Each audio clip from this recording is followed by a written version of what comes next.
യേശു കർത്താവിന്റെ അതിപരിശുദ്ധമോ വാഴ്ത്തപ്പെടുമാറാകട്ടെ. ഈ ജാനുവരി മാസം 2025 ദൈവത്തെ സ്തുതിപ്പാൻ നമുക്ക് ലഭിക്കുന്ന ഭാഗ്യത്തെ ഓർത്ത് നമുക്ക് ചേർന്ന് കർത്താവിനെ സ്തുതിക്കാം. ഹല്ലേലൂയ. സ്തോത്രം. വ്യക്തിപരമായി സഭയുടെ മുൻപാകെ പറഞ്ഞ ചില ദൂതുകളുണ്ട്.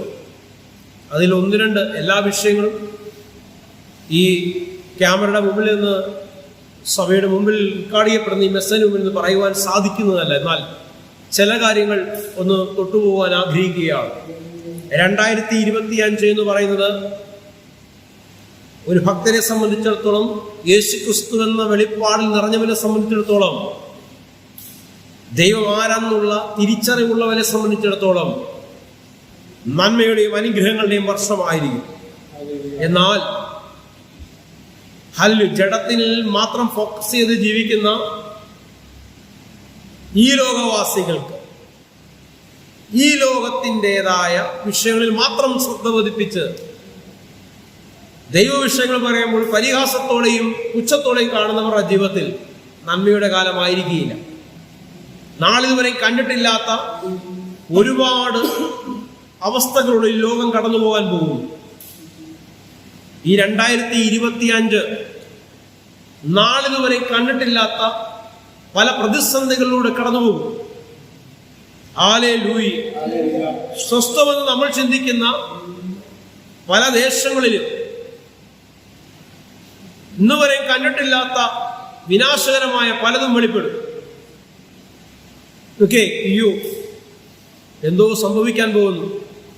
ദൈവമക്കൾക്കെതിരെ സംബന്ധിച്ച് ഭയമുണ്ടാകേണ്ട കാര്യമില്ല. എവിടെ എന്ത് സംഭവിച്ചാലും എന്നെ താങ്ങുന്നവൻ, എന്നെ പരിപാലിക്കുന്നവൻ ഉറങ്ങുന്നില്ല, മയങ്ങുന്നില്ല, ഉറക്കം നടിക്കുന്നുമില്ല. അവൻ എന്നെ മുന്നോട്ട് നടത്തുവാൻ ശക്തിയുള്ളവൻ അത്രേ. സ്വതന്ത്രം അതിനെ ശുശ്രൂഷയിൽ കടക്കുവാൻ ആഗ്രഹിക്കുന്നു. മത്തായിയുടെ സുവിശേഷം 4-ാം അധ്യായം അതിന്റെ 23, 24, 25 വാക്യങ്ങൾ ഷൂപാസ്റ്റർ വായിച്ചാണ്. മത്തായിയുടെ സുവിശേഷം 4-ന്റെ 23, 24, 25 വാക്യങ്ങൾ വായിച്ചാട്ട്. ഗലീലയൊക്കെയും യേശു ചുറ്റി സഞ്ചരിക്കുകയാണ് കേട്ടോ. അതാണ് അതിന്റെ തുടക്കം. അവരുടെ പള്ളികളിൽ കേട്ടോ, യഹൂദന്മാരുടെ പള്ളികളിൽ ചെന്ന് ഉപദേശിച്ചു. എന്താ ഉപദേശിച്ച? രാജ്യത്തിന്റെ സുവിശേഷം പ്രസംഗിക്കുകയും കേട്ടോ, ജനത്തിലുള്ള സകല ദീനത്തെയും വ്യാധിയെയും സൗഖ്യമാക്കുകയും ചെയ്തു.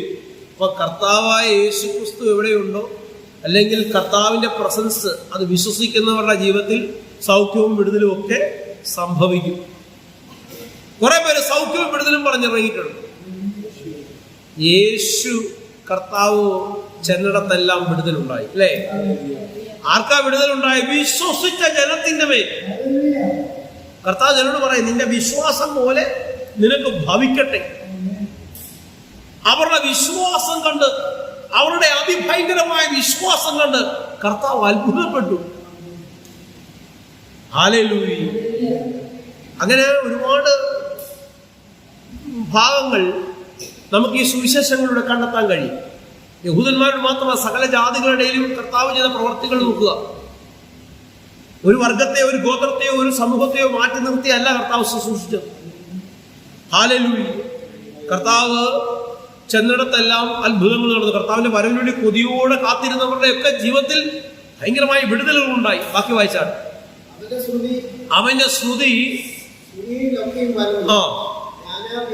നാനാവ്യാധികളാൽ ബാധകളാലും വലഞ്ഞവർ, ഭൂതഗ്രസ്തർ, ചന്ദ്രരോഗികൾ, പക്ഷപാതക്കാർ, ഇങ്ങനെ സകലവിധ ദീനക്കാരും അവന്റെ അടുക്കൽ കൊണ്ടുവന്നു.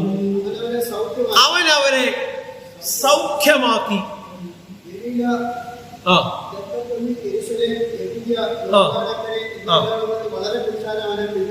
ഈ സ്ഥലങ്ങളിൽ നിന്നൊക്കെ വളരെ പുരുഷാരവും കർത്താവിനെ പിന്തുടർന്നു.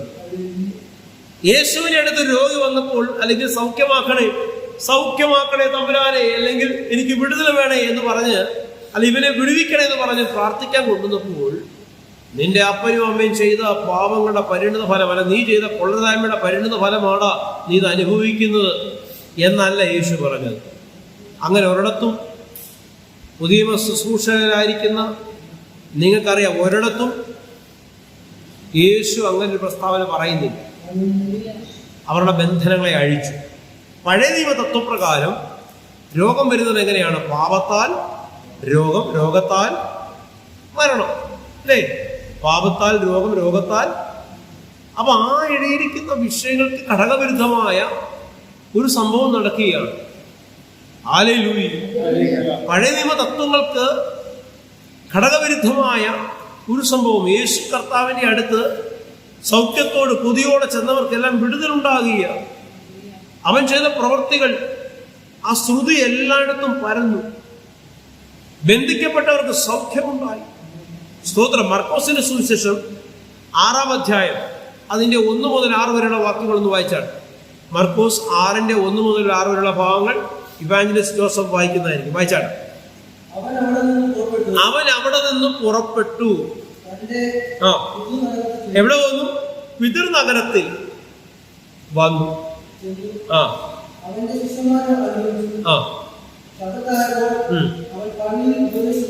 അവൻ പള്ളിയിൽ ചെന്ന് ഉപദേശിച്ചു.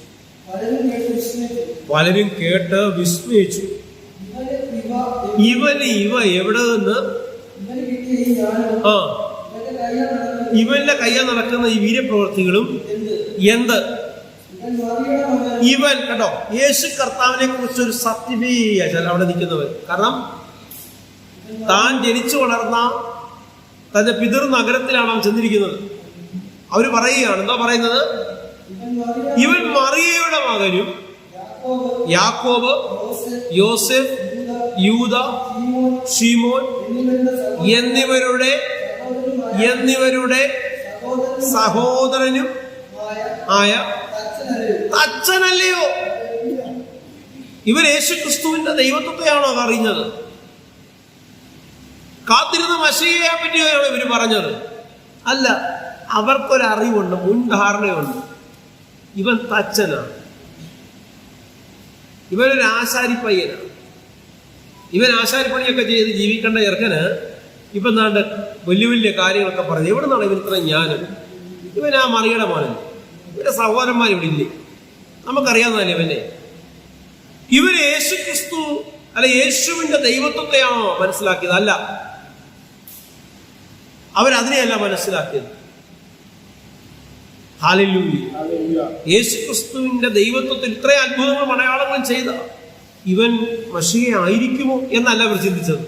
ഇവൻ സാക്ഷാൽ ദൈവത്തിന്റെ പ്രതിപുരുഷനായിരിക്കുമോ, അല്ലെങ്കിൽ വചനമായ ദൈവമാണോ? ഈ ചോദ്യങ്ങളൊന്നും അവർ ഉള്ളിൽ വന്നില്ല.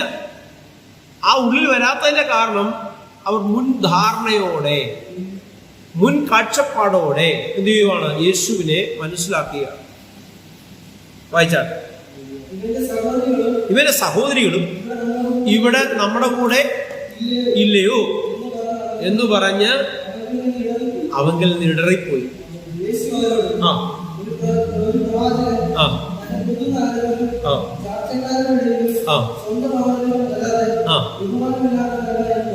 പഴയ നിയമത്തിലെ ഒരു റെഫറൻസ് അവർക്ക് ബോധ്യപ്പെടുത്തി കൊടുക്കുകയാണ്. ഓക്കെ, വായിച്ചോ.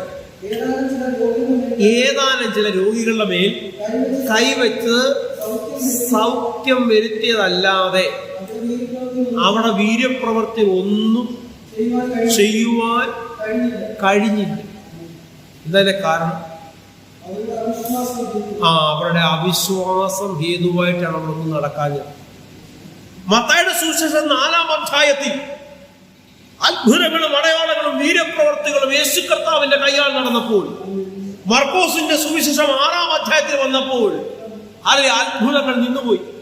അടയാളങ്ങളും വീര്യപ്രവർത്തികളും നടക്കുന്നില്ല. അതിന് കാരണം അവരുടെ അവിശ്വാസം. ഹല്ലേലൂയ. അപ്പം തെറ്റായ റോങ് ബിലീഫ്, തെറ്റായ വിശ്വാസം, തെറ്റായ കാഴ്ചപ്പാടുകൾ ഉണ്ടാകും. ശരിയല്ലാത്ത വിശ്വാസം, നെഗറ്റീവ് അല്ലെങ്കിൽ എന്താ നടക്കത്തില്ല, മറുപടി ഒന്നും ഉണ്ടാകാൻ പോകുന്നില്ല. ഇവനൊന്നും വിചാരിച്ച എന്തോ നടക്കാന്, എത്ര പ്രാർത്ഥിച്ചത്, ആരെല്ലാം പ്രാർത്ഥിച്ചത്, എവിടെ നടക്കാന്, ഇങ്ങനെയൊക്കെയുള്ള ചിന്തകൾ, കാഴ്ചപ്പാടുകൾ, വികലമായ ആശയങ്ങൾ നിങ്ങളുടെ അകത്തിരുന്നാൽ നിങ്ങളുടെ അകത്ത് വിശ്വാസത്തിന് തീ കത്തത്തില്ല. എവിടെ വിശ്വാസത്തിന് തീ കത്തുന്നോ അവിടെ വീര്യപ്രവർത്തികൾ നടന്നിട്ടുണ്ട്. Hallelujah, hallelujah. അവിടെ ദൈവം വീര്യപ്രവർത്തി നടത്താതിരുന്നതാണോ? അല്ല. വേണ്ട, ഇവന്മാരുടെ ഈ വീര്യപ്രവർത്തി നടത്തണ്ട എന്ന് തീരുമാനിച്ചതാണോ? അല്ല. വീര്യപ്രവർത്തി നടത്തുവാൻ തക്കവണ്ണം ഇടയായത്, അത്ഭുതങ്ങൾ നടക്കുവാൻ തക്കവണ്ണം ഇടയായത് അവരുടെ വിശ്വാസം. അപ്പം അതിൽ വീര്യപ്രവർത്തി നടക്കാതിരിക്കാനും അതിനെ തടയാനും നിങ്ങളുടെ അവിശ്വാസത്തിന് കഴിയും. ക്ലിയറാണല്ലോ? ഒരു കാര്യം നടക്കുന്നത് നിങ്ങളുടെ വിശ്വാസത്താലാണ് എങ്കിൽ ഒരു കാര്യത്തെ ബ്ലോക്ക് ചെയ്യാനും ദൈവത്തിൻ്റെ ഒരു പ്രവൃത്തി നിങ്ങളുടെ ജീവിതത്തിൽ നടക്കാതിരിക്കാനും നിങ്ങളുടെ അവിശ്വാസത്തിന് കഴിവുണ്ട്. അവിശ്വാസത്തിനുണ്ട് പവർ. ദൈവികമായ നന്മ നിങ്ങളുടെ ജീവിതത്തിൽ വെളിപ്പെടാതിരിക്കുവാൻ ശക്തിയുള്ളൊരു സാധനമാണ് അവിശ്വാസവും ഓട്ടവുമുള്ള ഹൃദയം. ക്ലിയറായോ? ക്ലിയറായോ? ഹൃദയത്തിൽ വിശ്വസിച്ചുകൊണ്ട് നീ എന്തു പറയുന്നു അത് സംഭവിക്കും. പറയുക, വിശ്വസിക്കണ്ടായോ? വിശ്വസിച്ച് പറയണ്ടായോ? യോഹന്നാന്റെ സുവിശേഷം 4-ാം അധ്യായം 9-ാം വാക്യം. യോഹന്നാൻ 4:9 വായിച്ചാട്ടെ. ശമരിയ സ്ത്രീ അവനോട്, നീ യഹൂദനായിരിക്കെ ശമര്യക്കാരിയായ എന്നോട് കുടിപ്പാൻ ചോദിക്കുന്നത് എങ്ങനെയെന്ന് പറഞ്ഞു. യഹൂദന്മാർക്കും ശമര്യർക്കും തമ്മിൽ സമ്പർക്കമില്ല. ഹല്ലേലൂയ. 14:10, 14-ാം അധ്യായം 10-ാം വാക്യം. ഞാൻ പിതാവിലും പിതാവ് എന്നിലും ആകുന്നുവെന്ന് നീ വിശ്വസിക്കുന്നില്ലയോ? അതിന് 9 വായിച്ചാട്ടെ. 14:9-10 വായിച്ചാട്ടെ. യേശു അവനോട് പറഞ്ഞത്, ഞാൻ ഇത്രകാലം നിങ്ങളോട് കൂടി ഇരുന്നിട്ടും നീ എന്നെ അറിയുന്നില്ലയോ ഫിലിപ്പോസേ? എന്നെ കണ്ടവൻ പിതാവിനെ കണ്ടിരിക്കുന്നു. പിന്നെ പിതാവിനെ ഞങ്ങൾക്ക് കാണിച്ചു തരണമെന്ന് നീ പറയുന്നത് എങ്ങനെ? മത്തായിയുടെ സുവിശേഷം 4-ാം അധ്യായത്തിൽ യേശു സഞ്ചരിച്ചിടത്തെല്ലാം അത്ഭുതങ്ങളും അടയാളങ്ങളും നടന്നു. മർക്കോസിന്റെ സുവിശേഷം 6-ാം അധ്യായത്തിൽ അത്ഭുതവും അടയാളങ്ങളും തടസ്സപ്പെട്ടു. എന്തുകൊണ്ട്? വിശ്വാസമില്ലാത്ത, അവിശ്വാസമുള്ള, കോട്ടമുള്ള ഹൃദയം. ചില നിലപാടുകളിൽ, ചില മുൻധാരണകളിലൂടെ വിഷയങ്ങളെ കണ്ട ജനത്തിന്റെ കാഴ്ചപ്പാട്, ആ കാഴ്ചപ്പാട് കൊണ്ട് അത്ഭുതങ്ങൾ തടയപ്പെട്ടു. ഹല്ലേലൂയ. മനുഷ്യൻ നോക്കുന്നത് കാണുന്ന മണ്ഡലത്തെയാണ്. ശമര്യക്കാരത്തി സ്ത്രീ പറയുകയാണ്, നീ ഒരു യഹൂദനായിരിക്കെ നീ എന്നോട് കുടിക്കാൻ ചോദിക്കുന്നു. അവൾ പ്രഥമ ദൃഷ്ടിയാൽ കണ്ടു മനസ്സിലാക്കിയ വിഷയത്തിനോട് അവൾ പ്രതികരിക്കുകയാണ്. ഹല്ലേലൂയ. ഇതൊക്കെ കാണുമ്പോൾ തന്നെ നമുക്കറിയാം യേശുക്രിസ്തുവിന്റെ ശിഷ്യന്മാർ ഈ അത്ഭുതങ്ങളും അടയാളങ്ങളും ഹല്ലേലൂയ തങ്ങളുടെ ലൈഫിൽ ഉടനീളം കണ്ടവർ, കൂടെ നടന്നവർ യേശുവിനോട് ചോദിക്കുകയാണ്, പിതാവിനെ ഒന്ന് കാണിച്ചു തരാമോ? അവിടെയാണ് യേശു കർത്താവ് മറുപടി പറയുന്നത്, ഇത്ര കാലം ഞാൻ നിങ്ങളുടെ കൂടെ ഇരുന്നിട്ടും നിങ്ങളെന്നെ അറിയുന്നില്ലയോ? എന്നെ കണ്ടവൻ പിതാവിനെ കണ്ടിരിക്കുന്നു. ഞാനും പിതാവും ഒന്നത്രേ. ഒരാമീൻ പറഞ്ഞാൽ ഹല്ലേലൂയ. യേശു ക്രിസ്തു ആരാണെന്നുള്ള വെളിപ്പാട് ആദ്യം ഉണ്ടാകട്ടെ. ആ വെളിപ്പാടിൽ നിന്നുകൊണ്ട് നിങ്ങൾ വിഷയങ്ങളെ കണ്ടാൽ വിഷയങ്ങൾ നിങ്ങളുടെ കാൽ കീഴായിരിക്കും. പർവ്വത സമാനമായ പ്രശ്നങ്ങൾക്ക് മറുപടി യേശു ക്രിസ്തുവിലൂടെ ഉണ്ടാകുക തന്നെ ചെയ്യും. ആ ബോധ്യത്തോടെ കണ്ണുകടയ്ക്കാൻ പ്രാർത്ഥിക്കാം. പ്രിയപിതാവേ, കർത്താവേ, യേശു ക്രിസ്തു ആരാണെന്നുള്ള വെളിപ്പാടിൽ നിറയേണ്ടതിന് ഈ വചനം അങ്ങ് പങ്കുവച്ചതിനെ ഓർത്ത് സ്തോത്രം. ഈ വചനത്തെ അങ്ങ് ജനത്തിലേക്ക് പകർന്നതിനെ ഓർത്ത് സ്തോത്രം. ഇത്ര കാലം ഞാൻ നിങ്ങളുടെ കൂടി ഇരുന്നിട്ട് ഞാൻ ചെയ്യുന്ന പ്രവൃത്തിയിൽ കണ്ടിട്ടും നീ എന്നെ അറിയുന്നില്ലയോ ഫിലിപ്പോസ്? എന്നെ കണ്ടവൻ പിതാവിനെ കണ്ടിരിക്കും. കർത്താവിന്റെ മഹത്വത്തെ, കൃപയെ തിരിച്ചറിയുന്നവരുടെ ജീവിതത്തിൽ അത്ഭുതങ്ങളും അടയാളങ്ങളും വീര്യപ്രവൃത്തികളും നടക്കട്ടെ എന്ന് ഞാൻ പ്രാർത്ഥിക്കുകയാണ്. മറുവിള ഉറപ്പിക്കുന്നതിനെ ഓർത്ത് സ്തോത്രം. എന്റെ കർത്താവിന്റെ അധികാരമുള്ള നാമത്തിൽ തന്നെ. ലാസ്റ്റ് മിനിസ്റ്റർ ബ്രൈറ്റ് ചർച്ചിന്റെ പ്ലാറ്റ്ഫോമിൽ നിന്നുകൊണ്ട് ഒരുക്കിക്കൂടെ ഞാൻ വിളിച്ചു പറയാണ്, ഹല്ലേലൂയ. ദൈവം ആരാണെന്നുള്ള തിരിച്ചറിവ് നിങ്ങളുടെ അകത്തുണ്ടാകട്ടെ. യേശു ക്രിസ്തു ആരാണെന്നുള്ള ബോധ്യം നിങ്ങളുടെ അകത്തുണ്ടാകട്ടെ. എന്നിട്ട് കർത്താവിൽ നിറയുക, അല്ലെങ്കിൽ എന്നിട്ട് കർത്താവിനെ ആരാധിക്കുക. ആരാധിക്കുന്ന ആരെയാണെന്ന് ആദ്യം തിരിച്ചറിയണ്ടായോ? സ്തുതിക്കുന്ന ആരെയാണെന്ന് ആദ്യം തിരിച്ചറിയണ്ടായോ? ആ തിരിച്ചറിവ് നിങ്ങൾക്ക് ഒരിക്കൽ കൂടെ അത് ഉണ്ടാകുവാനും അത് മറ്റുള്ളവർക്ക് പങ്കുവയ്ക്കുവാനും എന്റെ കർത്താവ് നിങ്ങളെ സഹായിക്കട്ടെ എന്ന് പ്രാർത്ഥിക്കുന്നു, ശക്തീകരിക്കട്ടെ എന്ന് പ്രാർത്ഥിക്കുന്നു. ദൈവത്തിന്റെ കൃപ നിങ്ങളുടെ കൂടെ ഉണ്ടാകട്ടെ. ആമേൻ, ആമേൻ.